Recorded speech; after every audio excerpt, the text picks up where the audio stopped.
Ang atin pong layunin ay ang makatulong sa pangangailangang espiritual ng ating mga kapwa-tao. Yun pong pangangailangang material, ginagawan po natin ang paraan sa awa ng Panginoon na ma-maintain yung ating mga libreng mga pag-aaral ng mga estudyanteng may kakayahang magpatuloy hanggang kolehiyo. Yan po ay tuloy-tuloy sa awa ng Panginoon.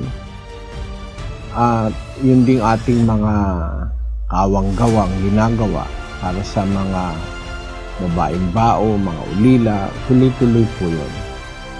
Pero sa ibabaw ng lahat ng ito, ang ating pinaka magandang magagawa para sa kapwa is to satisfy the spiritual hunger in the heart of men.